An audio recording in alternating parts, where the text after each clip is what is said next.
الحمد لله نحمده ونستعينه ونستغفره ونتوكل عليه ونعوذ بالله من شرور أنفسنا ومن سيئات أعمالنا من يهده الله فلا مضل له ومن يضلل فلا هادي له وأشهد أن لا إله إلا الله وحده لا شريك له وأشهد أن محمدًا عبده ورسوله اللهم صل على محمد وعلى آل محمد كما صليت على إبراهيم وعلى آل إبراهيم إنك حميد مجيد أما بعد فإن خير الكلام كلام الله وخير الهدي هدي محمد صلى الله عليه وسلم وشر الأمور محدثاتها وكل محدثة بدعة وكل بدعة ضلالة وكل ضلالة في النار. أعوذ بالله من الشيطان الرجيم. يا أيها الذين آمنوا اتقوا الله حق تقاته ولا تموتن إلا وأنتم مسلمون. بسم الله الرحمن الرحيم. إذ قال له ربه أسلم قال أسلمت لرب العالمين. സൃഷ്ടാവും സംരക്ഷകനുമായ റബ്ബിനെ ജീവിതത്തിൻ്റെ എല്ലാ മേഖലയിലും സൂക്ഷിക്കുന്ന യഥാർത്ഥ മുഅ്മിനുകളും മുഖ്ലിസുകളുമായി ജീവിതം ക്രമീകരിക്കണേ എന്ന് ഉണർത്തുകയാണ്, ഉത്ബോധിപ്പിക്കുകയാണ്.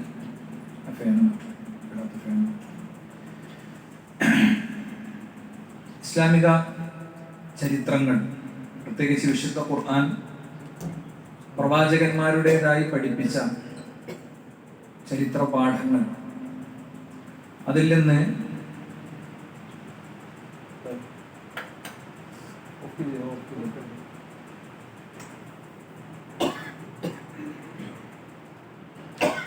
വിശുദ്ധ ഖുർആൻ പറഞ്ഞ ചരിത്രങ്ങൾ വിശ്വാസികളെ സംബന്ധിച്ചിടത്തോളം ജീവിതത്തിന്റെ വിവിധ മേഖലകളിൽ അതിൽ ധാരാളം പാഠങ്ങളുണ്ട്. ലോകം ഇബ്രാഹിം അലൈഹിസ്സലാമയെ ഓർക്കാനിരിക്കുകയാണ്.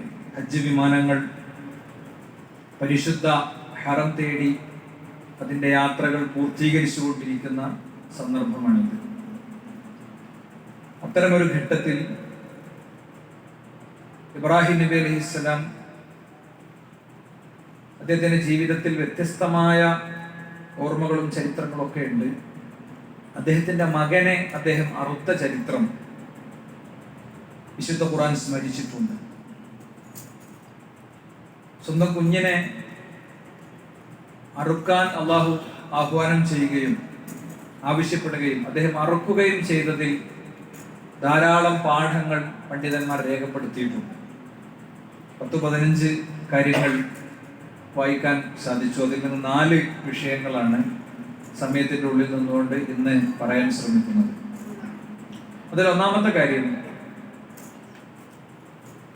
ഒരു രക്ഷിതാവ് എന്ന നിലക്ക് മതപരമായ വിഷയത്തിൽ രക്ഷിതാവിൻ്റെ അടുത്തുനിന്നുണ്ടാകേണ്ട പാരന്റിങ്ങിന്റെ ഒരു പാഠം അതിലൂടെ ലഭിക്കുന്നുണ്ട്. ചരിത്രത്തിൽ നമുക്ക് കാണാൻ സാധിക്കും. അദ്ദേഹത്തിന് അന്ന് ഫറാ റഹിമഹുള്ള പറയുന്നുണ്ട്, കാന യുമൈദിൻ ഇബ്നു 13 സന. ഇസ്മായിൽ അലൈഹി ഇസ്ലാമക്ക് അന്ന് 13 വയസ്സായിരുന്നു എന്നതാണ് ചരിത്രത്തിലെ പ്രബലമായ അഭിപ്രായങ്ങളിൽ ഒന്ന്. വ്യത്യസ്തമായ അഭിപ്രായങ്ങൾ വന്നിട്ടുണ്ട്.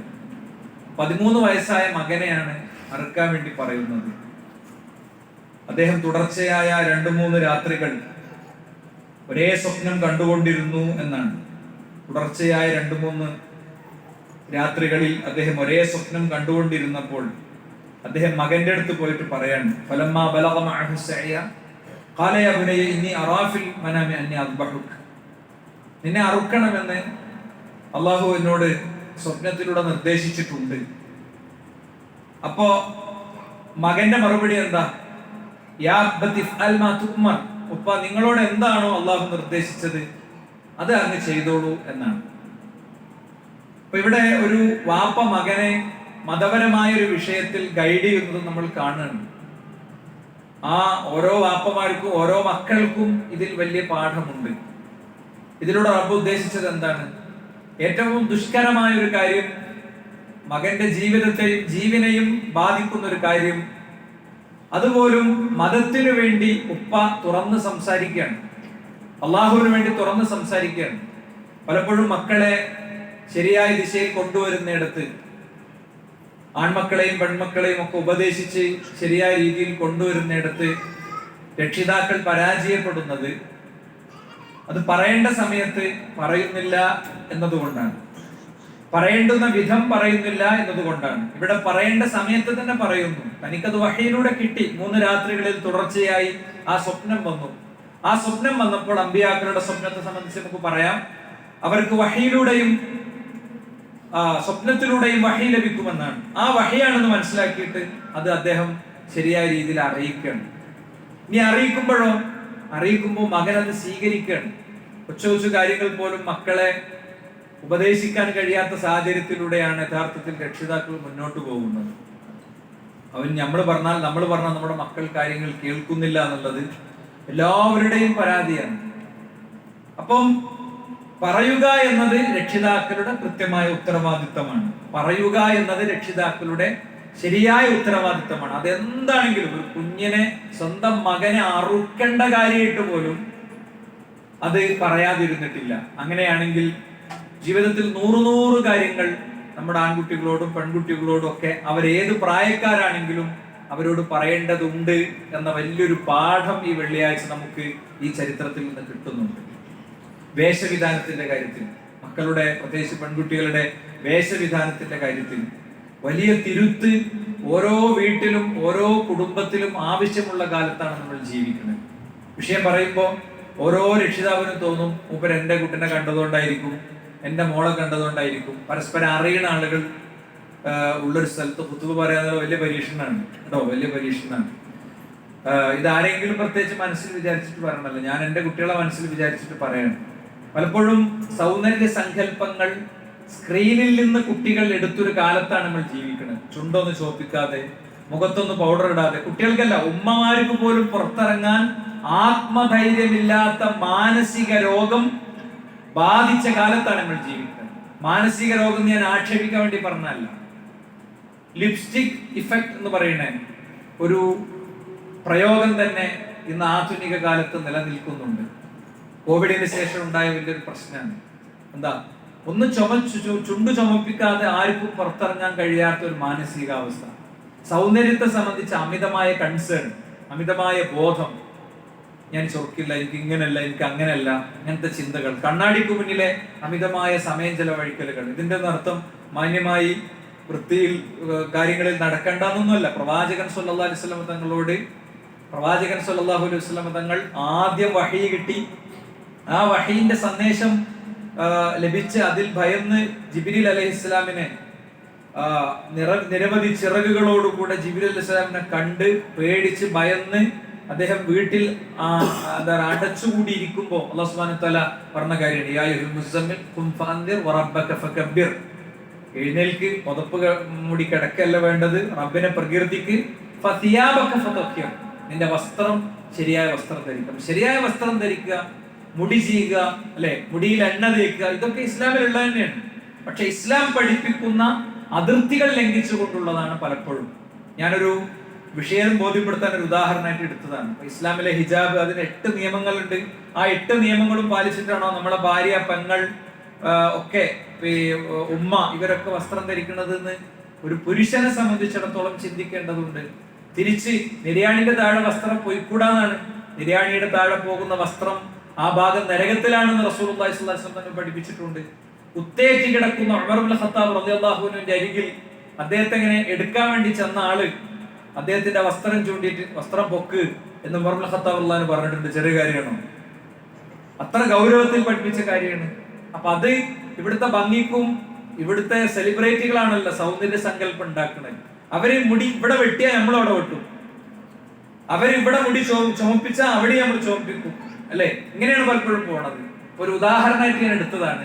ഇങ്ങനെ ഏത് വിഷയമാണെങ്കിലും ഒരു രക്ഷിതാവിന് മക്കളെ ഉപദേശിക്കാൻ ബാധ്യതയുണ്ട്. കുഞ്ഞിനെ അറുക്കുന്ന വിഷയമായിട്ട് പോലും അത് ഒഴിവായിട്ടില്ല എന്ന പാഠം നമുക്ക് അതിൽ നിന്ന് കിട്ടുന്നു.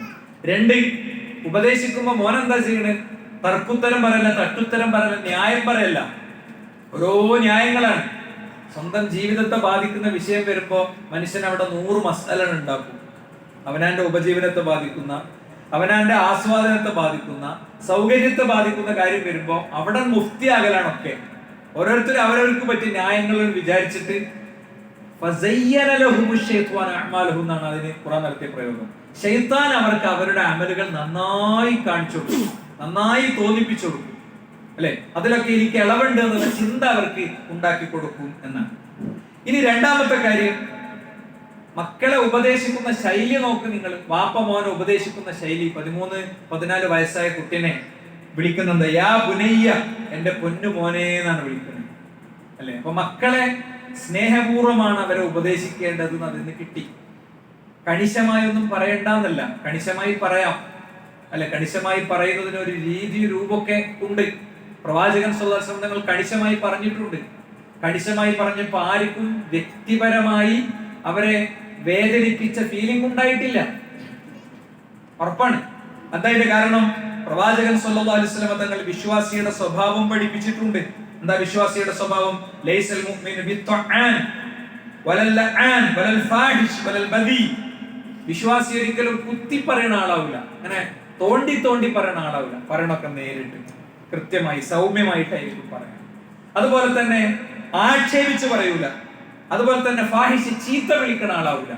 അപ്പൊ ഇതൊന്നുമില്ലെങ്കിൽ ഇതിൽ നമ്മളെ സംസാരം മുക്തമായാൽ പിന്നെ ആ സംസാരത്തിൽ നല്ലൊരു ഉപദേശത്തിന്റെ അവസ്ഥ ഉണ്ടാകും, നല്ലൊരു സ്വാധീനം ഉണ്ടാകും. ആക്ഷേപല്ല, എന്ത് പറയുമ്പോഴും ആക്ഷേപല്ല. ഒരു നെഗറ്റീവ് പറയുമ്പോഴും അതിന്റെ ഒരു പോസിറ്റീവ് പറയണം. ഇങ്ങനെ ഉണ്ട്, നീ ഇങ്ങനെയൊക്കെയാണ്, നല്ല കുട്ടിയാണ്, അല്ലെ? എന്നാലും ഇങ്ങനെ ഒരു പ്രശ്നമുണ്ട്, അത് നീ ശ്രദ്ധിക്കണം. പലപ്പോഴും മുടിയുടെ കാര്യത്തിലായിരിക്കും രക്ഷിതാക്കളും കുട്ടികളും തമ്മിൽ അടി ഉണ്ടാവില്ല. മുടി ഇങ്ങനെ ഭയങ്കര പൊന്തക്കെട്ടി നടന്നാൽ ഭയങ്കര സൗന്ദര്യം എന്നാണ് കുട്ടികളുടെ വിചാരം. എന്താ കാര്യം? അവരുടെ ഉള്ളിൽ അവർക്ക് ഇഷ്ടപ്പെട്ട ഏതെങ്കിലും സെലിബ്രിറ്റി ഉണ്ടാകും. ഒരു ക്രിക്കറ്റ് താരമോ, ഒരു ഫുട്ബോൾ താരമോ, ഒരു സിനിമാ താരമോ ഒക്കെ ഉണ്ടാകും. പിന്നെ കുട്ടികളുടെ കൂട്ടത്തിൽ നമ്മളെ കുട്ടി മാത്രമായിരിക്കും ശരിക്കും മുടി വെട്ടി പോണ ആള്. അപ്പൊ അവനെ ബാക്കിയുള്ള കുട്ടികളൊക്കെ കൂടെ അങ്ങനെ ഓരോന്ന് പറഞ്ഞ് കളിയാക്കണുണ്ടാകും. അപ്പൊ അതിലൊക്കെ അവർക്ക് പിടിച്ചു നിൽക്കാനുള്ള ആത്മധൈര്യമാണ് യഥാർത്ഥത്തിൽ കൊടുക്കേണ്ടത്. അപ്പൊ മക്കളെ ഉപദേശിക്കേണ്ട ശൈലി എന്താണെന്ന് യഥാർത്ഥത്തിൽ പറ. തിരിച്ച് മക്കള് പാരന്റ്സിനോട് പറയേണ്ട ശൈലി എന്താണെന്ന്, യാ അബത്തി, എന്റെ പൊന്നുപ്പച്ചേ എന്നാണ് എന്റെ അർത്ഥം. എന്റെ പൊന്നുപ്പച്ചേ, ഇഫ്അൽ മാ തുമർ, നിങ്ങളോട് പഠിച്ചവൻ എന്താ കൽപ്പിച്ച നിങ്ങൾ ചെയ്തോളി. അതിനെന്താ? എന്നെ അറക്കാനല്ലേ പറഞ്ഞത്, അല്ലല്ലേ പറഞ്ഞത്, കേൾക്കണല്ലോ, അല്ലെ? അപ്പൊ റബ്ബ് പറഞ്ഞാൽ അത് അനുസരിക്കണം. മാതാപിതാക്കളുടെ നേരെ തള്ളേന്നൊക്കെ മാതാപിതാക്കളെ വിളിക്കണേ ആളുകളുണ്ട്. ഇനി മുഖാമുഖം വിളിച്ചിട്ടില്ലെങ്കിലും സ്വകാര്യതയിൽ സംസാരിക്കുമ്പോൾ തള്ള, തന്ത എന്നൊക്കെയാണ് പ്രയോഗിക്കുക. ഉഖൂഖുൽ വാലിദൈൻ, മാതാപിതാക്കളെ ദ്രോഹിക്കൽ. അത് കൈകൊണ്ടും കാലുകൊണ്ടും ചെയ്യുന്നത് മാത്രമൊന്നല്ല, ഒരു നോട്ടം, ഒരു സ്വരത്തിലെ ഒരു ഭാഷയിലെ മാറ്റം ഒക്കെ അതിൽപ്പെടും. അള്ളാഹു ഒക്കെ പുറത്തു തീർമാനായിട്ട്. അതുകൊണ്ട് സഹോദരന്മാരെ, ഈ 2 പാഠങ്ങൾ ഇതിൽ നിന്ന് കിട്ടുന്നുണ്ട്. ഇനി മൂന്നാമത്തെ ഒരു പാഠം എന്താ? അനുസരണം. അറുക്കാൻ പറഞ്ഞപ്പോ അറുക്കാൻ റെഡി ആയിട്ടുണ്ടെങ്കിൽ നമ്മൾ അറുക്കേണ്ട കുറെ നിലപാടുകളുണ്ട്. ജീവിതത്തിൽ നമ്മൾ അറുത്തു മാറ്റേണ്ട കുറെ നിലപാടുകളുണ്ട്. അതെന്തൊക്കെയാണ് എന്നത് അവലോകനം നടത്താനാണ് പറയുന്നത്. അത് ഈദ് വരുന്നത് അതിനാണ്, അല്ലെ? 3 സെമിറ്റിക് മതങ്ങളുടെ ആചാര്യനാണ് ഇബ്രാഹിം നബി അലൈഹി സ്വലാം. ക്രിസ്ത്യൻ കമ്മ്യൂണിറ്റിയും ജൂത സമൂഹവും മുസ്ലിം ജനവിഭാഗങ്ങളും അവരുടെ ആദർശ പുരുഷനായി വിചാരിക്കുന്നുണ്ട് അദ്ദേഹത്തെ. ഓർമ്മ മരങ്ങളോ, ഓർമ്മ ഗോപുരങ്ങളോ, പ്രതിഷ്ഠകളോ, അല്ലെങ്കിൽ ഏതെങ്കിലും റോഡുകൾക്ക് പേരുകളോ ഒന്നുമില്ലാതെ ചരിത്രം അദ്ദേഹത്തെ അനുസ്മരിക്കുന്നത്. അദ്ദേഹം അത്ര ആഴത്തിൽ ഈ സമൂഹത്തെ സ്വാധീനിച്ചിട്ടുണ്ട്. അദ്ദേഹത്തിന്റെ മൊത്തം ജീവിതത്തിൽ എന്നുള്ള പാഠല്ല നമ്മൾ പറയുന്നത്. കുഞ്ഞിനെ അറുക്കാൻ പറഞ്ഞതിലും അത് നടത്തിയതിലുമുള്ള 4 പാഠാ പറയുന്നത്. അതിലെ മൂന്നാമത്തെ കാര്യമാണ് അനുസരണം. ഇത് ഖാല ലഹു റബ്ബുഹു അസ്ലിം, കീഴൊതുങ്ങണം എന്ന് അദ്ദേഹത്തോട് പറഞ്ഞപ്പോഴൊക്കെ ഖാല അസ്ലംതു ലിറബ്ബിൽ ആലമീൻ, ഞാൻ സമ്പൂർണ്ണമായി റബ്ബിന് കീഴൊതുങ്ങിയിരിക്കുന്നു എന്നാ പറഞ്ഞത്. യാ അയ്യുഹല്ലദീന ആമനൂ, ഓ സത്യവിശ്വാസികളെ, നിങ്ങൾ മതത്തിൽ പൂർണ്ണമായി പ്രവേശിക്കണം. കഴിഞ്ഞ മുമ്പത്തെ ഖുതുബിലെ ആയത്ത് ഞാൻ ഓതിയിട്ടുണ്ട്. നിങ്ങൾ ശൈത്താന്റെ മാർഗത്തെ പിന്തുടരരുത്. അപ്പൊ ഓരോരുത്തർക്കും വ്യത്യസ്തമായിരിക്കും. എനിക്കുള്ളതാവില്ല നിങ്ങൾക്ക്, നിങ്ങൾക്കുള്ളതാവില്ല വേറൊരാൾക്ക്. എന്താ, നമ്മുടെ സ്വകാര്യ ജീവിതത്തിൽ എന്തെങ്കിലും കാര്യങ്ങൾ അറുത്തു മാറ്റാനുണ്ടോ? നമ്മുടെ സ്വകാര്യ ജീവിതത്തിൽ നിന്ന് എന്തെങ്കിലും കാര്യങ്ങൾ അറുത്തു മാറ്റാനുണ്ടോ നമ്മൾ നോക്കണം. സാമ്പത്തിക കാര്യങ്ങളിൽ നിന്ന് എന്തെങ്കിലും സംഗതികൾ അറുത്തു നീക്കാനുണ്ടോ നമ്മൾ നോക്കണം. ഭാര്യയുമായുള്ള പെരുമാറ്റം, ഭർത്താവുമായുള്ള പെരുമാറ്റം, ദീനി നിലപാടുകൾ എവിടെയെങ്കിലും കുറിച്ചു മാറ്റാനുണ്ടോ നമ്മള് നോക്കണം. അപ്പൊ ഒന്നും നോക്കാല്ല. അള്ളാഹുവിന്റെ വിധിക്ക് മുന്നിൽ മനുഷ്യന്മാരെ പേടിച്ച് നിൽക്കരുത്. അതേപോലെ തന്നെ മറ്റു നഷ്ടങ്ങളെ ഭയപ്പെടരുത്. ഖുൽ ഇൻ കാന ആബാഉകും വഅബ്നാഉകും വഇഖ്വാനുകും വഅസ്വാജുകും വഅശീറതുകും വഅംവാലുൻ ഇഖ്തറഫ്തുമൂഹാ വതിജാറതൻ തഖ്ശൗന കസാദഹാ വമസാകിന തർദൗനഹാ അഹബ്ബ ഇലൈകും മിനല്ലാഹി വറസൂലിഹി വജിഹാദിൻ ഫീ സബീലി ഫതറബ്ബസു ഹത്താ യഅതിയല്ലാഹു ബിഅംരി. വളരെ കൃത്യമാണ് ഖുർആൻ പറഞ്ഞത്. ഓരോന്ന് എണ്ണി പറഞ്ഞു.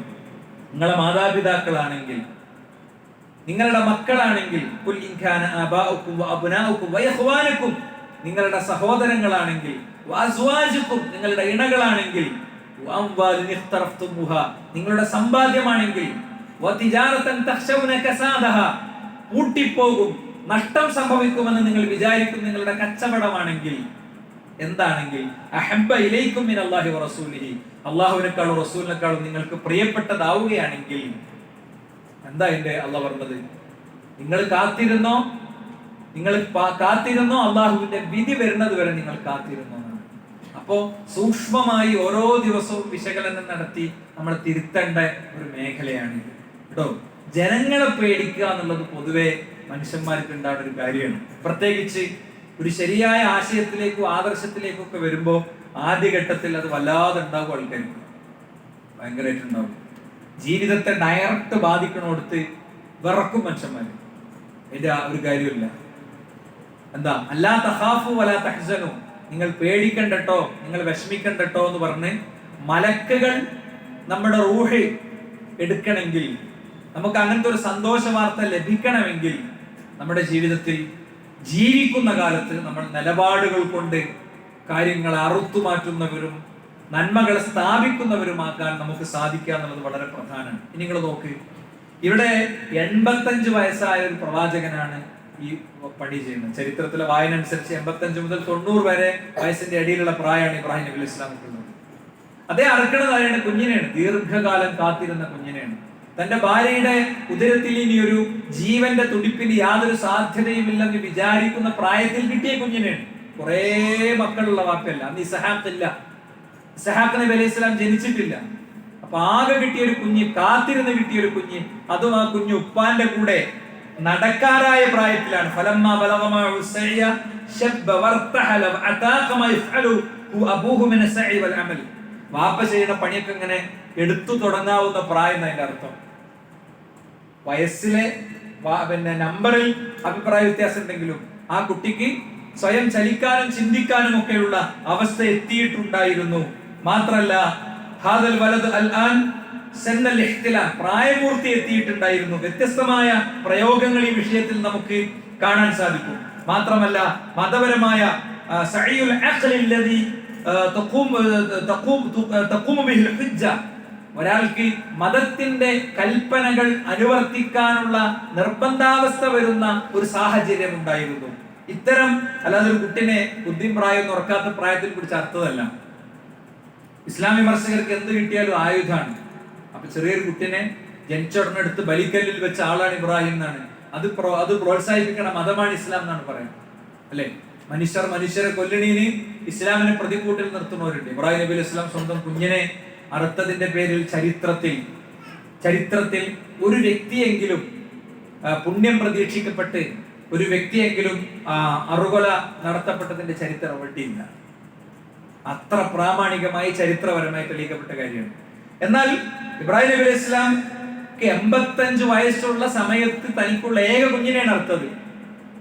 അങ്ങനെ എന്താണ്, ആ അറുക്കാൻ വേണ്ടി ഇങ്ങനെ അടുത്തിയപ്പോ തല്ലൽ ജബീൽ, അങ്ങനെ അദ്ദേഹം ഇങ്ങനെ അറുക്കാനുള്ള ഒരുക്കം നടക്കുമ്പോഴാണ് വിളി വരുന്നത് അറക്കേണ്ടതില്ല എന്നും ഒരാടുകുട്ടിയെ കൊണ്ടുവരുന്നതും അതിനെ അറക്കാൻ പറയുന്നതും. അപ്പൊ ഇബ്രാഹിം നബി അലൈഹി സ്വലാം അറുത്തത് ഒരു മൂരിക്കുട്ടിനെ അല്ല, നമ്മൾ ഓർക്കണം, ഒരാടുകുട്ടിനെ അല്ല. ഇബ്രാഹിം നബി അലൈഹി സ്വലാം അറുത്തത് സ്വന്തം മകനെയാണ്. അറുത്തതിന് തുല്യമായ മാനസികാവസ്ഥ ഉണ്ടായപ്പോ അല്ലാഹു സുബ്ഹാനഹു വ തആല പരീക്ഷണത്തിൽ അദ്ദേഹത്തിന് മോചനം കൊടുക്കുകയും ആടിനെ അറുക്കാൻ പറയുകയും ചെയ്തു. നമ്മളൊരു മൂരിക്കുട്ടിനെയാണ് അറുക്കുന്നത്. ഒരു ഓഹരി 10,000 രൂപയാണ് ഒരു ഓഹരി. അത് കൊടുക്കണോട് തന്നെ ആലോചിച്ചിട്ട് ഇടങ്ങാറാണ്. ജീവിതത്തിൽ ഒരിക്കൽ പോലും ഉദഹയ്യത്ത് അറുക്കാൻ കഴിയാതെ വരുന്നത്. എല്ലാ കടം കൂടി അപ്പോഴാണ് ഓർമ്മ വരുന്നത്. അല്ലെ, കടമുണ്ടെങ്കിൽ കടം വീട്ടിയിട്ട് തന്നെയാണ് കാര്യങ്ങളൊക്കെ നിർവഹിക്കേണ്ടത്, അതിൽ സംശയമൊന്നുമില്ല. പക്ഷെ കടങ്ങൾ പല വിധമുണ്ട്. ഈ കടമൊക്കെ ഉണ്ടായിരിക്കെ നമ്മുടെ ജീവിതത്തിലെ വേറെ സൗകര്യങ്ങളും സന്തോഷങ്ങളും ആഘോഷങ്ങളും ഒക്കെ ആയിട്ട് പോകുന്നുണ്ടല്ലോ, അല്ലെ? അപ്പൊ അതും കട്ട് ചെയ്യണം, അതും കട്ട് ചെയ്തിട്ട് ഈ കടം വീട്ടണം. അതൊക്കെ കൂടെ കട്ട് ചെയ്തിരുന്നെങ്കിൽ ഇപ്പൊ ആ കടം ഉണ്ടാകുമായിരുന്നില്ല, അല്ലെ? ആ കടം ഉണ്ടാകുമായിരുന്നില്ല. ശരിക്കും നമ്മൾ തല വെക്കണം. ഇത് ആണിന് മാത്രമൊന്നുമല്ല അറിവുണ്ട്. ഏത് മൃഗത്തെ കത്തി കൊണ്ട് അറക്കണതിന് പെണ്ണ് അറക്കാന്നാണ് ഇസ്ലാമിലെ ഹുക്കം. അങ്ങനെയാണ്. ഒരു പെണ്ണറക്കാം, പെണ്ണിനെ അറക്കാം. ആണറക്കണ അതേ അവസ്ഥയിൽ അറക്കാം എന്നാണ് ഒരു പെണ്ണിന്. നമ്മുടെ നാട്ടിൽ പെണ്ണുങ്ങൾ അറക്കല്ല, ചോര പേടിയാ. ചോര പേടിയുള്ള ഒരു പെണ്ണുങ്ങൾ മാത്രമൊന്നുമല്ല, ആണുങ്ങളുണ്ട്, അല്ലെ? അവനാന്റെ മൃഗത്തെ അവനാണ് ഇറക്കണ്ടേ. എന്റെ കുട്ടിന്റെ അക്ഷയക്കത്ത് ഞാനാണ് ഇറക്കണ്ടേ. എന്റെ ഉപഹയത്തിന്റെ മൃഗത്തെ ഞാനാണ് ഇറക്കേണ്ടത്. വേറെ ആളെ അർത്ഥം നേരാവില്ലാന്നൊന്നുമല്ല. അതുപോലെ ഇവിടെ കച്ചവടമാണ്. ഒരാൾക്ക് ഇറക്കാൻ കൊടുക്കുന്ന അർത്ഥത്തിന് പൈസ, അല്ലെ? അർത്ഥ കഴിഞ്ഞതിന് വെച്ചിട്ട് പ്രാർത്ഥിച്ചതിന് പൈസ ഒക്കെ നമ്മുടെ നാട്ടിൽ പലപ്പോഴും നടക്കല്. പൈസകൾ കൊടുത്തോളി, അത് സാധുക്കളായ ആളുകൾ ആർക്കും കൊടുക്കാം. പക്ഷെ ദീനിന്റെ പേരിൽ കൊടുക്കണ്ട. ദീനിന്റെ പേരിൽ സ്വതന്ത്രമായിട്ട് കൊടുക്കുക, അതിന് കുഴപ്പമില്ല. എന്നാലോ അനാചാരങ്ങളുടെ പേരിൽ നമ്മൾ കൊടുക്കണ്ട. അനാചാരങ്ങളുടെ പേരിൽ പൈസ ഇല്ലെന്ന് തീരുമാനിക്കാൻ സമുദായത്തിന് പറ്റണം. സാധുക്കളാണ്, ചെറിയ ശമ്പളത്തിന് ജീവിക്കുന്നവരാണ്, ഓർക്ക് കൊടുക്കുന്നതിന് കുഴപ്പമില്ല. ഹയർ അവരുടെ കുട്ടികളും കുടുംബങ്ങളും ജീവിക്കട്ടെ, അതിലെന്താ സംശയമുള്ളത്? നമ്മളൊക്കെ വാങ്ങണ അരിന്റെ പൈസ തന്നെയാണ് ഓല പൈസ. പക്ഷേ വേറൊരു തലത്തിലേക്ക് കാര്യങ്ങൾ പോകുന്നില്ല എന്നുള്ളത് ഉറപ്പുവരുത്തണം. അപ്പൊ ഞാൻ ഒന്നുകൂടി ആവർത്തിച്ച് പറയണേ, ഉദഹയ്യത്ത് ഓഹരി സ്വീകരിച്ചുകൊണ്ടിരിക്കുന്ന സമയമാണ്. 10,000 രൂപയാണ് ഒരു ഓഹരി, അല്ലെ? ഒരു ഓഹരി ഒരു കുടുംബത്തിൽ നിന്ന് ഒറ്റ വ്യക്തി എടുക്കേണ്ടതാ. 3-4 ആളുകൾ എടുത്തിട്ട് ഒരാളെ പൈസ കൊടുത്തൊരു പ്രശ്നമല്ല. 10,000 രൂപ ഒരു മൃഗത്തെ അറുത്താൽ ഒരു വീടിനുള്ളതാണെന്നാണ്.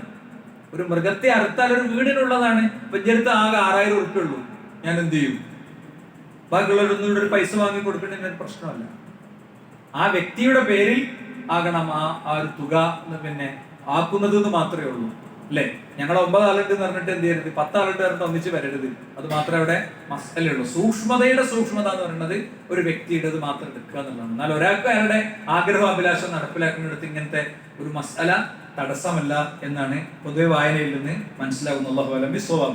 ഇരിക്കട്ടെ. അപ്പം ഇബ്രാഹിം നബി അലൈഹി സ്വലാം ആടും കുട്ടിനെ അല്ല അറുത്തത്, നമ്മൾ ഓർക്കണം, മകനെയാണ് അറുത്തത്. ആ സ്ഥാനത്തേക്കാണ് നമ്മളോട് ഒരു മൃഗത്തെ അറുക്കാൻ പറയുന്നത്, അല്ലെങ്കിൽ ഒരു ഓഹരിയെങ്കിലും കൊടുക്കണം എന്ന് പറയുന്നത് എന്ന കാര്യം നമ്മൾ മറക്കാതിരിക്കുക. അത് കഴിഞ്ഞ ഖുത്ബയിൽ നമ്മൾ പറഞ്ഞു. അത് ചെയ്യാത്ത വ്യക്തി, അതിന്റെ അവസ്ഥ എത്തിയിട്ട് ചെയ്യാത്ത വ്യക്തി പിന്നെ മുസല്ലയിലേക്ക്, ഈദ്ഗാഹിലേക്ക് വരണ്ട എന്നും മുഅക്കദായ സുന്നത്താണ്. അത് ഫർളാണെന്ന് പറഞ്ഞ പണ്ഡിതന്മാർ വരെയുണ്ട്. പക്ഷെ മുഅക്കദായ സുന്നത്താണെന്നുള്ളതാണ് ശരിയായ ഭാഗം. ഇനി സുഹൃത്തുക്കളെ, 4ാമത്തെ കാര്യം എന്താ? ഈ കുട്ടിയെ അറുത്തതിൽ നിന്നുള്ള 4ാമത്തെ പാഠെന്താ? സ്വപ്നങ്ങളുടെ വിഷയത്തിലെ ഒരു ഇസ്ലാമിക സമീപനം വിശ്വാസി ഇതിൽ നിന്ന് ഉൾക്കൊള്ളണം. എന്താ? സ്വപ്നങ്ങളുടെ വിഷയത്തിൽ ഇദഖ്തറബ സമാനു ലം തകദ റുഅ്യ മുസ്ലിം തക്ദിബ് വാസ്തഖുകും റുഅ്യൻ അസ്തഖുകും ഹദീസൻ വറഅ്യ മുസ്ലിം ജുസ്ഉം മിൻ 45 ജുസ്ഉം മിൻ അൻ-നബുവ്വ. വളരെ വിശദമായ ഹദീസാണ്. അവർ പറഞ്ഞിരിക്കുന്ന ഹദീസാണ്. അവസാന കാലത്തുമ്പോ വിശ്വാസികളായ മനുഷ്യർ തന്നെ തെറ്റായ സ്വപ്നങ്ങൾ കണ്ടുകൊണ്ടേയിരിക്കും. ഏറ്റവും ശരിയായ സ്വപ്നം കാണുക ആരാണ്? ഏറ്റവും സത്യം പറയണവരാണ് ഏറ്റവും ശരിയായ സ്വപ്നം കാണുക. വർത്താനത്തിൽ നുണ കൂടിയ സ്വപ്നത്തിലും എന്താണ് അഹ്ലാമുകൾ വരും, ദുസ്വപ്നങ്ങൾ കൂടുതൽ വരും, അല്ലെങ്കിൽ മറ്റുള്ളവർക്ക് മുന്നിൽ പറയാൻ പറ്റാത്ത സ്വപ്നങ്ങൾ കൂടുതലായി ഉണ്ടാകും. വിശ്വാസിയുടെ സ്വപ്നം എന്ന് പറയുന്നത് വഹീന്റെ 54 ശാഖകളിൽ ഒരു ശാഖയാണ് എന്ന് റസൂലുള്ളാഹി സ്വല്ലല്ലാഹു അലൈഹി വസല്ലം പഠിപ്പിക്കുകയാണ്. 3 തരം സ്വപ്നങ്ങളുണ്ട്. അതിൽ ഒന്നാമത്തത് എന്താണ്? പിന്നെ അസ്വാലിഹ ബുശ്റ മിനല്ലാഹ്, യഥാർത്ഥ സ്വപ്നങ്ങൾ, അതായത് തെറ്റായ സൂചനകളൊന്നും ഇല്ലാത്ത സൽ സ്വപ്നങ്ങൾ. അത് അള്ളാഹുവിൽ നിന്നുള്ള സന്തോഷ വാർത്തയാണ്. എന്താ? ഒരു ഭാര്യ ഗർഭിണിയാകണമെന്ന് ഒരാൾ സ്വപ്നം കണ്ടു. ഭാര്യ ഗർഭിണിയാകണമെന്ന് ഒരാൾ സ്വപ്നം കണ്ടു. അത് അള്ളാഹുവിന്റെ അടുത്തുള്ള സന്തോഷ വാർത്തയായിട്ട് എടുക്കണം. എന്തൊരു ഹൈർ വരാനുണ്ട് എന്ന നിലക്ക് എടുക്കണം. രണ്ടാമത്തത് ശൈത്വാനിൽ നിന്നുള്ള ഭയപ്പെടുത്തലുകൾ. ഒരാൾ അറക്കണത് കണ്ടു, പാമ്പ് കുത്തുന്നത് കണ്ടു, ഇടിക്കണത് കണ്ടു, അത് പൈശാചികമായ ഇടപെടലാണ്. ശരിക്കും ദിക്റും ദുആയും ഒക്കെ ചൊല്ലി മര്യാദയ്ക്ക് കിടന്നുറങ്ങാത്തതിന്റെ കുഴപ്പമാണ്. മനസ്സിലായില്ലേ? പോയി വികലാണ്. ഈ രാത്രി എഴുന്നേൽക്കുന്ന ഒരു ഉറപ്പില്ല. ഇപ്പട്ട് ധരിച്ച വസ്ത്രങ്ങൾ അതിനോട് കത്രിക കൊണ്ട് കട്ട് ചെയ്തിട്ട് കഫൻ പുടവ മൂടാകുന്ന പ്രഭാതമായിരിക്കും വരാനിരിക്കണം എന്നുള്ള ഒരു ഓർമ്മയില്ല. മരിക്കണത് ഭാര്യ പോലും അറിയാതെ നേരം വെളുക്കുമ്പോ മരിച്ച അവസ്ഥയിലായിരിക്കും കാണുക എന്നുള്ളൊരു ബേജാറും ഇല്ല അല്ലെ? അപ്പൊ ദിക്റുകളൊന്നും ഓർമ്മയിൽ വരില്ല. അതാണ് പിശാചിന്റെ പേടിപ്പെടുത്തലുകളാണ്. മറ്റൊന്ന് ഒരാളുടെ മനസ്സിൽ ഇങ്ങനെ പകൽ സമയത്തൊക്കെ അയാൾ കണ്ടതും ഓർത്തതും പറഞ്ഞതുമായ കാര്യങ്ങളൊക്കെ ഇങ്ങനെ മനസ്സിൽ വരിക. ഹദീസിൽ തന്നെ ഇതിന്റെ വിശദീകരണം വന്നിട്ടുണ്ട്. പകലിൽ അയാൾ കണ്ട ചില കാര്യങ്ങളൊക്കെ രാത്രി സ്വപ്നമായിട്ട് വരിക. ഒരു ആക്സിഡന്റ് പെട്ടു, അത് സ്വപ്നമായിട്ട് വരിക. അത് ശൈത്താൻ പേടിപ്പിക്കണതിന് ആയിക്കൊള്ളണമെന്നൊന്നുമില്ല. അല്ലെ, ഒരു ജ്യൂസ് കടി കയറി ജ്യൂസ് കുടിച്ചു, ആ ജ്യൂസ് കടി ആ ജ്യൂസൊക്കെ ഇങ്ങനെ കാണും, ആ ഒരു കടയൊക്കെ ഇങ്ങനെ കാണും, പിന്നെ ബന്ധമില്ലാത്ത കുറെ ഇങ്ങനെ കാണും അല്ലെ? ഈ മൂന്ന് നിലക്ക് വരാം. അപ്പൊ സ്വപ്നം കണ്ടാൽ ഒരു വിശ്വാസി സ്വീകരിക്കേണ്ട പാഠങ്ങൾ കൂടി നമുക്ക് ഇതിന്റെ അനുബന്ധമായി ഒന്ന് പറയാൻ ശ്രമിക്കാം. അതില് ഒന്നാമത്തെ കാര്യം, ഇഷ്ടപ്പെട്ടതാണെങ്കിൽ, ഒരു സ്വപ്നം നമുക്ക് ഇഷ്ടപ്പെട്ടതാണെങ്കിൽ അത് അള്ളാഹുവിന്റെ അടുത്ത് നിന്നുള്ളതാണ് നമുക്ക് വിചാരിക്കാം. ഇഷ്ടപ്പെട്ടതെന്ന് പറഞ്ഞാൽ എന്താ? അതിന് ദീനിയായ പരിസരം കൂടി വേണം കേട്ടോ. ദീനിയായ പരിസരം കൂടി നമ്മൾ കൊടുത്ത ലോൺ പാസ്സായി സ്വപ്നത്തിൽ കാണുകയാണ്, അത് അള്ളാഹിന്റെ അടുത്ത് നിന്നുള്ളതല്ല. അത് ഇസ്ലാമിൽ നിഷിദ്ധമായ കാര്യം ഒരിക്കലും അങ്ങനെ വിചാരിക്കേണ്ടതില്ല. എന്നാലോ അങ്ങനെ ഒരാൾക്ക് ഇഷ്ടപ്പെട്ട ഒരു സ്വപ്നം അയാൾ കണ്ടു, മക്കയിൽ പോണത് സ്വപ്നം കണ്ടു, അല്ലെങ്കിൽ മദീനയിൽ പോണത് സ്വപ്നം കണ്ടു, അല്ലെങ്കിൽ അങ്ങനത്തെ മക്കൾക്ക് നല്ല റിസൾട്ട് ഉണ്ടാകുന്ന സ്വപ്നം കണ്ടു, അല്ലെ മോൾക്ക് നല്ലൊരു വിവാഹാന്വേഷണം എന്ന സ്വപ്നം കണ്ടു. എന്താ ചെയ്യണ്ടേ? ഇഷ്ടപ്പെട്ടതാണെങ്കിൽ അള്ളാഹു അൽഹംദുലില്ലാ എന്ന് പറയണം സ്വപ്നത്തിൽ നിന്ന് ഉണർന്നാൽ. അല്ലെ നല്ലൊരു ഭക്ഷണം കഴിക്കണം സ്വപ്നം കണ്ടു എന്നിട്ടോ പിന്നെ പറയാം ഉദ്ദേശിക്കുന്നുണ്ടെങ്കിൽ അത് പറയാം, മറ്റുള്ളവരോട് പറയാം. പ്രവാചകൻ നിങ്ങൾ കണ്ട നല്ല സ്വപ്നങ്ങൾ പറയൂ എന്ന് പറയുന്നു എന്നാണ് പള്ളിയിൽ നിന്ന്. ഓരോരുത്തരും ഇങ്ങനെ അവർ കണ്ട സ്വപ്നങ്ങൾ പറയും. ചിലതിനൊക്കെ പ്രവാചകൻ അംഗീകാരം കൊടുക്കും. അതിന് വഹീന്റെ അംഗീകാരം കിട്ടി, അല്ലേ? ഇനി മറ്റൊന്ന് ദുസ്വപ്നമാണെങ്കിലോ അവൻ അവൻ അള്ളാഹുവിൽ ഇസ്തിആദത്ത് നടത്തണം. അവൻ അള്ളാഹുവോട് പിശാചിൽ ഇസ്തിആദത്ത് നടത്തണം. മാത്രല്ല അത് ഒരാളോടും അവൻ പറയരുത്. ഒരിക്കലും അവൻ അത് ഒരാളോടും പറയരുത്. ദുസ്വപ്നമാണ്, ആ സ്വപ്നം ഒരാളോടും പറയരുത്. ഒരു മനുഷ്യൻ ഇങ്ങനെ പറയാണ്,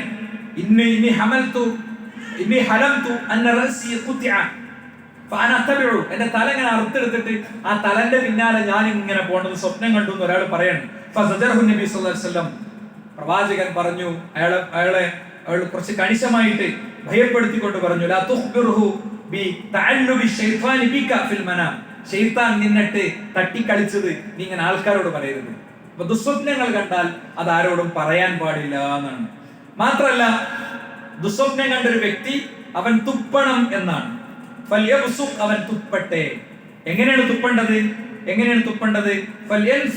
അങ്ങനെ കാർക്കിച്ച് തുപ്പണിനാണ് എന്ന് പറയാം. എന്നാലോ മറ്റൊരു ഹദീസിലുള്ളത് അവനിങ്ങനെ തുപ്പുന്ന രീതിയിൽ ചെറിയ ചെറിയ തുപ്പലിന്റെ ചെറിയ കണികൾ വരുന്ന രീതിയിൽ തുപ്പട്ടെ എന്ന് പറഞ്ഞാൽ എന്താ? ശരിക്കും കാർക്കിച്ച് തുപ്പാൻ പറ്റിയെടുത്ത് അങ്ങനെ തുപ്പ. അതല്ല ഇങ്ങനെ നമുക്കൊരു തുപ്പലം പൂർണ്ണമായി വരാത്ത ചെറിയൊരു തുപ്പലത്തിന്റെ ഒരു ചെറിയൊരു ഡോട്ട് വരുന്ന രീതിയിൽ തുപ്പുക. അങ്ങനെയാണോ പറ്റുന്നത്? തുപ്പണം എന്നാണ്. പിശാചിനോടുള്ള പ്രതികരണമായിട്ടാണ് ഇസ്ലാം അതിനെ പഠിപ്പിക്കുന്നത്. പിന്നെ അവരെന്ത് ചെയ്യണം? തുപ്പുന്നത് ഇടത്തോട്ടാണ് തുപ്പേണ്ടത് കേട്ടോ. അപ്പം ഇടത്തോട്ട് നമുക്ക് കുട്ടികളോ മക്കളോ ഉറങ്ങുന്നുണ്ട്, അവരെ മേല് വീഴുന്ന രീതി അവർ പ്രതീകാത്മകമായിട്ടായിരിക്കും അപ്പൊ ചെയ്യേണ്ടി വരിക. അല്ലെങ്കിൽ എണീറ്റിട്ട് ഇരുന്നിട്ട് നമുക്ക് തുപ്പാവുന്ന ഒരു സ്ഥലത്ത് പോയി ശരിക്കും തുപ്പിയിട്ട് പോരാ. കടക്കണോട് തന്നെ കടത്തി പണിയൊക്കെ ചെയ്യണമെന്നില്ല. ഇതൊക്കെ ഇസ്ലാം പഠിപ്പിച്ച സുരക്ഷിതത്വങ്ങളാണ്. ഇനി തീർന്നില്ല, ഭാഗം മാറി കിടക്കണം. അവൻ അത്രയും നേരം കടന്നിരുന്നത് എങ്ങോട്ടാണോ ആ ഭാഗത്തു നിന്ന് മാറിക്കിടക്കണം എന്ന് നബി കരീം സ്വല്ലല്ലാഹു അലൈഹി വസല്ലം തങ്ങൾ പഠിപ്പിച്ചു. ഒരാൾ മോശമായ സ്വപ്നം കണ്ടാൽ അവൻ എണീറ്റ് നിസ്കരിക്കട്ടെ എന്ന് നബി കരീം സല്ലല്ലാഹു അലൈഹി വസല്ലം തങ്ങൾ പഠിപ്പിച്ചു. അപ്പൊ അതുകൊണ്ട് ഇങ്ങനെ നോക്കൂ, നിങ്ങൾ ഒരു ദുസ്വപ്നം കാണുന്നതിലും ശരിയായ സ്വപ്നം കാണുന്നതിലൊക്കെ ഇസ്ലാമിക നിയമങ്ങളുണ്ട്, ഇസ്ലാം പഠിപ്പിച്ച പാഠങ്ങളുണ്ട്. ഈ പാഠങ്ങളൊക്കെ തിരിച്ചറിഞ്ഞൊരു വ്യക്തി ജീവിതത്തെ, വിഷയങ്ങളെ സമീപിക്കുമ്പോൾ അതിന് അതിൻ്റെതായ ഗുണമുണ്ടാകും, അതിന് അതിൻ്റെതായ തൗഫീഖ് ഉണ്ടാകും. ഇനി പ്രവാചകന്മാരുടെ സ്വപ്നത്തെ സംബന്ധിച്ചിടത്തോളം അത് പൂർണ്ണമായും എന്താണ്? അള്ളാഹുവിങ്കൽ നിന്നുള്ളതാണ്. അതുകൊണ്ടാണ് ഇബ്രാഹിം നബി അലൈഹി സ്വലാം അത് നടപ്പിലാക്കിയത്. പ്രവാചകൻ സല്ലല്ലാഹു അലൈഹി വസല്ലം തങ്ങൾക്ക് വന്ന സ്വപ്നമുണ്ട്, യൂസുഫ് നബി അലൈഹി സ്വലാമൊക്കെ വന്ന സ്വപ്നമുണ്ട്. ആ സ്വപ്നങ്ങളൊക്കെ നമുക്ക് അങ്ങനെ തന്നെ കാണാൻ പറ്റും. എന്നാൽ ഇന്ന് പൊതുവെ സ്വപ്നം ഒരു കച്ചവട വിഷയമാണ്. ഓരോരുത്തർ ഓരോ കാര്യം സ്വപ്നം കാണുന്നു. പ്രവാചകൻ സല്ലല്ലാഹു അലൈഹി വസല്ലം തങ്ങളെ സ്വപ്നം കാണുന്നു. നബിനെ സ്വപ്നം കണ്ടാൽ പിശാച് പ്രവാചകന്റെ രൂപം പ്രാപിക്കൂടാന്നാണ്. പക്ഷേ നബിനെ കണ്ടോൽക്കല്ലേ ഇത് നബിയാണോ അല്ലേ എന്ന് മനസ്സിലാകുള്ളൂ, അല്ലേ? റസൂലുള്ളാഹിനെ കണ്ടവർക്കല്ലേ ഇത് നബിയാണോ അല്ലേ എന്ന് മനസ്സിലാകുള്ളൂ. അതുകൊണ്ട് പ്രവാചകൻ ഇന്ന് സ്വപ്നത്തിൽ വന്ന ഒരു കാര്യം പറഞ്ഞെന്ന് വിചാരിക്കുക, അത് നടപ്പിലാക്കേണ്ട ബാധ്യത വിശ്വാസിക്കില്ല. ഇത് പ്രവാചകനാണെന്ന് തന്നെ ഒരാൾക്ക് 100% ഉറപ്പ്. അങ്ങനെ ചെയ്യേണ്ടതില്ല എന്നാണ് അഹ്ലുസുന്നന്റെ ഉലമാക്കൾ ഈ വിഷയത്തിൽ പഠിപ്പിച്ചിട്ടുള്ള പാഠങ്ങൾ. നോക്കൂ നിങ്ങൾ, ഇമാം നവവി റഹിമഹുല്ലാഹ് പറയാണ്, ലൗ കാനത്തിൽ ലൈലത്തു 30 മിൻ ശഅബാൻ മാസത്തിലെ 30ന്റെ അന്ന് വലം യറന്നാസൽ ഹിലാൽ, ജനങ്ങൾ ഹിലാലിനെ കണ്ടില്ല. ഫറാ ഇൻസാനുൻ അന്നബിയ ഫിൽ മനാം, ഒരു മനുഷ്യൻ പ്രവാചകനെ സ്വപ്നത്തിൽ കണ്ടു. ഫഖാല ലഹു, എന്നിട്ട് പറഞ്ഞു, അല്ലൈല അവ്വൽ റമളാൻ, ഈ രാത്രി റമളാന്റെ 1ാമത്തെ രാത്രിയാണെന്ന് റസൂലുള്ളാഹി പറഞ്ഞു എന്ന് വിചാരിക്കുക. ലമസ്സിഹു ബിഹാദൽ മനാം, ഈ സ്വപ്നത്തിന്റെ അടിസ്ഥാനത്തിൽ ആ നോമ്പ് ശരിയാവില്ല. നബി സ്വപ്നം ആർക്ക്? നാട്ടുകാർക്ക് മൊത്തമല്ല, ഈ വ്യക്തിക്കും. ലാ ലിസ്വാഹിബിൽ മനാം വലാ ലിഗൈരിഹി, സ്വപ്നം കണ്ടാക്കും വേറുള്ളവർക്കൊക്കെ. 30ന്റെ അന്നത്തെ കാര്യം പറയണം, 29 അല്ല. 30ന്റെ അന്നാണെങ്കിൽ പോലും പ്രവാചകന്റെ ആ സ്വപ്നത്തെ ആസ്പദാക്കിയിട്ടല്ല അയാൾ എന്ത് ചെയ്യേണ്ട, നോമ്പെടുക്കണ്ടേ. 30 ആയതുകൊണ്ടാണ്, പ്രവാചകന്റെ ഹദീസിലുണ്ട് 30 പൂർത്തിയാക്കിയാ നോമ്പെടുക്കണം. അപ്പൊ 29ന്റെ അന്ന് ഒരാൾ രാത്രി സ്വപ്നം കണ്ടിട്ടുണ്ട്, നാളെ റമദാൻ 1 ഇന്ന് റമദാൻ 1ന്റെ രാവാണ് എന്ന് സ്വപ്നം കണ്ടാൽ ആ വ്യക്തിയോ അല്ലെങ്കിൽ മറ്റുള്ളവരോ അത് എടുക്കേണ്ടതില്ല എന്നാണ്. അപ്പൊ സ്വപ്നം ഇന്ന് ഒരു കച്ചവട വിഷയമാകുന്ന സാഹചര്യത്തിൽ ഇത് വളരെ പ്രധാനപൂർവ്വം നമ്മൾ മനസ്സിലാക്കേണ്ടതാണ്. നോക്കൂ നിങ്ങൾ, പിന്നെ ഈ വിഷയത്തിൽ ഇമാം നവവി റഹിമഹുല്ലാഹ് പറഞ്ഞ വേറെയും കാര്യങ്ങൾ, വമിൻഹു അന്ന മൻ റആഹു ഫിൽ മനാമി ഫഖദ് റആഹു ഹഖ്ഖ فإن الشيطان لا يتمثل في صورته ولكن لا يعمل بما يسمعه الرائي منه في المنام مما يتعلق بالأحكام إن كان خالف ما استقر في الشرع لعدم الضبط الرائي لا للشك في الرؤيا لأن الخبر لا يقبل إلا من ضابط مكلف ونائم بخلافه. എന്താ സ്വപ്നം? റസൂലുള്ളാഹി സ്വല്ലല്ലാഹു അലൈഹി വസല്ലം തങ്ങളെ കണ്ടാൽ അത് പ്രവാചകൻ പിശാചിന്റെ രൂപം പ്രാപിക്കില്ലെന്ന് പഠിപ്പിക്കപ്പെട്ടതുകൊണ്ട് അത് പ്രവാചകനാണ് എന്ന് തന്നെ വിശ്വസിക്കാം. ഇത് പ്രവാചകനാണോ എന്ന് നേരത്തെ കാണാത്തവർക്ക് മനസ്സിലാവില്ല എന്നുള്ളൊരു വിഷയം അവിടെ ഉണ്ട്. അങ്ങനെ വിശ്വസിക്കാം, അങ്ങനെ അതിനെ വിശ്വസിക്കേണ്ടി തകരാറില്ല. എന്നാൽ അതുകൊണ്ട് ഒരു വ്യക്തി അത് അവിടുന്ന് പ്രവാചകൻ പറയുന്നു എന്നുള്ള നിലക്ക് പറയുന്ന കാര്യങ്ങൾ നടപ്പിലാക്കേണ്ടതുണ്ടോ? നടപ്പിലാക്കേണ്ടതില്ല. അത് പ്രവാചകനാകാത്തത് കൊണ്ടല്ല, സ്വപ്നം എന്നത് അതിന് ചില പരിമിതികൾ ഉണ്ട് എന്നതുകൊണ്ടാണ് എന്ന് ഷേഖിവിടെ കൃത്യമായി പറഞ്ഞു. ഷേഖ് ഇബ്നു ബാസ് റഹിമഹുല്ലാഹ് അടക്കമുള്ള ആളുകളുടെ വിഷയങ്ങൾ ഇതിൽ നമുക്ക് കാണാൻ സാധിക്കും. അതുകൊണ്ട് ഇങ്ങനത്തെ ധാരാളം പാഠങ്ങൾ ഇതിലൊക്കെ നമുക്കുണ്ട്. ആ പാഠങ്ങൾ പകർത്താൻ ശ്രമിക്കുക. അല്ലാഹു സ്വീകരിക്കുമാറാകട്ടെ.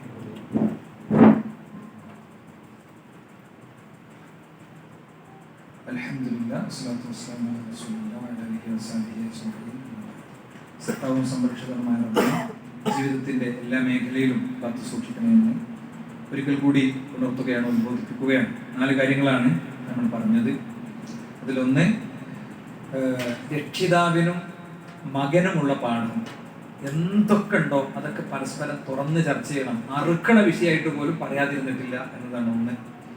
2, പറയുന്ന ശൈലിയിൽ ഉണ്ടാകേണ്ട സൂക്ഷ്മതയാണ്. 3ാമത്തെ കാര്യം അനുസരണമാണ്. അപ്പൊ അനുസരണ പാഠം നമ്മൾ പകർത്തണം. 85 വയസ്സായ ഇബ്രാഹിം നബി അലൈഹി സ്വലാം ആകെയുള്ള ഒരു മോനെയാണ് അറുത്തത്, ആടുംകുട്ടിനെ അല്ല അറുത്തത്. കുറച്ചൊരു ബോധ്യത്തോടു കൂടെ ഉദഹയത്തിൽ പങ്കെടുക്കാൻ പറ്റുന്നവരൊക്കെ പങ്കെടുക്കണം. നമ്മുടെ ബന്ധപ്പെട്ട ഭാരവാഹികളെ അറിയിച്ചാൽ നന്നാകും. അത് സംഘടിതമായി നിർവഹിക്കുമ്പോൾ ഉള്ള സൗകര്യം കുറച്ചും കൂടി വ്യവസ്ഥാപിതമായ ആളുകളിലേക്ക് അത് കൃത്യമായി എത്തിക്കാൻ പറ്റും എന്ന കാര്യം നമ്മുടെ ശ്രദ്ധയിൽ ഉണ്ടാവുക. ഏറ്റവും അർഹതപ്പെട്ട വേറെ ആരുടെടുത്തും ലിസ്റ്റിലൊന്നും പെടാൻ സാധ്യതയില്ലാത്ത ആളുകളൊക്കെ ഉണ്ടെങ്കിൽ അവരുടെ കാര്യം നിങ്ങൾ ഇൻഷാ അല്ലാഹ് അറിയിക്കുക. പരമാവധി അവരെ നമുക്ക് ലിസ്റ്റിൽ ഉൾപ്പെടുത്താൻ ശ്രമിക്കാം എന്ന കാര്യം ഞാൻ ഉണർത്തുകയാണ്. മറ്റൊന്ന്, സ്വപ്നവുമായി ബന്ധപ്പെട്ട ചില മസല വിശ്വാസിയിൽ നിന്ന് പഠിക്കണം എന്ന ഒരു പാഠമുണ്ട്. ആ സ്വപ്നത്തിന്റെ കാര്യങ്ങൾ നമ്മളിവിടെ പറയണ്ടായി. ഏതായാലും ഈ വിഷയത്തിൽ ദുൽഹിജ്ജയിലേക്ക് പ്രവേശിക്കുമ്പോൾ ഇദാ ദഖലൽ അശർ വഇൻദഹു ഉദ്ഹിയ യുരീദു അൻ യുദഹ ഫലാ യഖുദന്ന ശഅറൻ വലാ യഖ്ലിമന്ന ളുഫ്റൻ എന്നാണ്. എന്താണ് ഈ ദുൽഹിജ്ജ 1 കടന്നാൽ പിന്നെ നഖം എടുക്കാനും മുടി വെട്ടാൻ പറ്റില്ല. മുടി വെട്ടേണ്ടവരൊക്കെ നേരത്തെ വെട്ടുക, നഖം നേരത്തെ തന്നെ എടുക്കുക. അല്ലെ ഭയങ്കര നഖം ഉണ്ടാവും അല്ലേ. അപ്പൊ അത് നഖം ഓരോ വ്യാഴാഴ്ച അതങ്ങനെ വെട്ടി പോയാൽ വെള്ളിയാഴ്ച ആയിട്ട് കണക്ട് ചെയ്ത് അത് നിർവഹിച്ചു പോയതിന്റെ ഒരു ഫضലുണ്ടല്ലോ. ആ കാര്യം പ്രത്യേകം ശ്രദ്ധിക്കണം എന്ന് ഓർമ്മപ്പെടുത്തുകയാണ്. ഒരാൾക്ക് അറുക്കാനുള്ള അവസ്ഥ എത്തിയത് ദുൽഹിജ്ജ കടന്ന് നാവ് എടുത്തതിന്റെ ശേഷമാണ്. എനിക്ക് കൊടുക്കുക, അത് അയാളുടെ ഇതിനെ ബാധിക്കൂല. അല്ലെ ചില ആളുകൾ അങ്ങനെ ഉണ്ടാവും, ഞാനത് എടുക്കാൻ മറന്നു, ഞാൻ നഖം വെട്ടിപ്പോയി. അങ്ങനത്തെ വിഷയമല്ല എന്നതുകൂടി ഈ സമയത്ത് ഉണർത്തുന്നു. അല്ലാഹു നമ്മിൽ നിന്ന് സ്വീകരിക്കുമാറാകട്ടെ. സഹോദരങ്ങളെ, നാളെ നമ്മുടെ മദ്രസ, നാളെയല്ല ഞായറാഴ്ച നമ്മുടെ മദ്രസ ആരംഭിക്കേണ്ട പ്രവേശനോത്സവമാണ്. എന്നാൽ കുട്ടികൾക്ക് ഒരു നാട്ടിൽ നടക്കുന്ന ഒരു പ്രയോഗമാണല്ലോ, ആ നിലക്ക് മാത്രമാണ് ഇതിനെ കാണുന്നത്. കുട്ടികളുടെ കുറച്ച് സമ്മാനദാനങ്ങളും അവർക്കുള്ള കുറച്ച് ഉണർത്തലുകളൊക്കെ ആയിട്ടുള്ള ഒരു സെഷനാണ് ഇൻഷാ അല്ലാഹ് ഞായറാഴ്ച നടക്കുന്നത്. രക്ഷിതാക്കൾക്ക് ഓരോരുത്തർക്കും ഉസ്താദുമാരെ തന്നെ നേരിട്ട് ആ വിവരം അറിയിച്ചിട്ടുണ്ട്.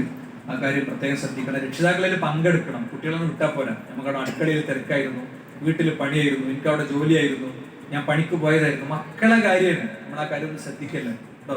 ആ കാര്യം ഒന്ന് എല്ലാവരും ഗൗരവപൂർവ്വം ശ്രദ്ധിക്കണം. മക്കളെ ഇവിടെ ചേർത്താൻ ആഗ്രഹമുള്ള ആളുകൾക്ക് ചേർത്താം. നമ്മൾ ഇതിന്റെ മേലെ കെട്ടിടം വന്നതിന്റെ ശേഷം മാത്രമേ ഔപചാരികമായി പുറത്തേക്ക് ഇറങ്ങി പറയുള്ളൂ. ഇപ്പോൾ പലരും ഇങ്ങനെ വന്ന് നമ്മുടെ പള്ളിയിൽ വരാത്ത ആളുകൾ തന്നെ ഇങ്ങനെ വന്ന് അപ്പുറത്തും ഇപ്പുറത്തും തൊട്ടപ്പുറത്തൊക്കെയുള്ള മദ്രസന്നൊക്കെ ആളുകളെ വെട്ടിച്ചേർക്കുന്നുണ്ട്. നമ്മളത് സ്വീകരിക്കണം. എന്തുകൊണ്ടാ അറിയോ? അവിടെ കൊടുക്കുന്നത് വിഷമാണ്. അതുകൊണ്ടാണ് പച്ചക്ക് പറയണത്. കുട്ടികളെ നശിപ്പിക്കുന്ന കാര്യങ്ങളാണ്, അവരുടെ വിശ്വാസത്തെ ബാധിക്കുന്ന കാര്യങ്ങളാണ്. ആയത്ത് നടുക്കട മുറിച്ചിട്ട് ഔലിയാക്കൾ ഗൈബ് അറിയുന്നുള്ളതിന് തെളിവ് മദ്രസ പാഠപുസ്തകത്തിൽ കൊടുത്തിട്ടുണ്ട്. അത് തുറന്നെതിർക്കൽ വിശ്വാസപരമായ ബാധ്യതയാണ്. അതുകൊണ്ടാണ് അങ്ങനെ പറയുന്നത്. ഈ ചെറിയ പ്രായത്തിൽ അവരുടെ തലയിൽ അങ്ങനെ കയറിപ്പോയാൽ ബുദ്ധിമുട്ടാണ്. നമ്മൾ അവിടുന്ന് എങ്ങനെ വെട്ടുക, അവിടുന്ന് എങ്ങനെ ചേർക്കുക, അങ്ങനത്തെ പ്രശ്നമൊക്കെ ഉണ്ടാവും കേട്ടോ. നമ്മള് സിസ്റ്റങ്ങളെ ഒന്നും വെല്ലുവിളിച്ചിട്ട് പറയണല്ല. നമ്മൾ ഇത്തരം ഒരു ആശയം സ്വീകരിച്ചവരാണെങ്കിൽ അവരോടാണ് പറയുന്നത്. അവര് പൂർണ്ണമായ നിലപാടെടുത്തോട്ടെ എന്നുള്ള ആൾക്കാണ് പറയുന്നത്. ഏതായാലും കാര്യങ്ങൾ ഗൗരവത്തോട് കാണണമെന്ന് ഉണർത്തുന്ന അല്ലാഹു നമ്മിൽ നിന്ന് സ്വീകരിക്കുമാറാകട്ടെ. അവന്റെ യഥാർത്ഥ വിശ്വാസികൾ നമ്മെ ഉൾപ്പെടുത്തുമാറാകട്ടെ. ലാ ഇലാഹ ഇല്ലല്ലാഹ് എന്ന കലിമത്ത് തൗഹീദിനെ ജീവിതമാക്കാനുള്ള തൗഫീഖ് അല്ലാഹു നമുക്ക് നൽകുമാറാകട്ടെ. അല്ലാഹുമ്മ ഗ്ഫിർ ലിൽ മുഅ്മിനീന വൽ മുഅ്മിനാത്ത്, അല്ലാഹുമ്മ അഇസ്സ് ഇസ്ലാം വൽ മുസ്ലിമീൻ, അല്ലാഹുമ്മ അൻസുറുൽ മുജാഹിദീന ബി ഗസ്സ, അല്ലാഹുമ്മ അൻസുറുൽ മുജാഹിദീന ബി ഫലസ്തീൻ, اللهم انصر المجاهدين بفلسطين، اللهم يسر امورهم، اللهم يسر امورهم، اللهم انزل لهم سكينتك، اللهم انزل لهم سكينتك، اللهم انصرهم يا رب العالمين، اللهم اغفر للمؤمنين والمؤمنات، امين امين برحمتك يا ارحم الراحمين، والحمد لله رب العالمين، وصلى الله عليه وسلم.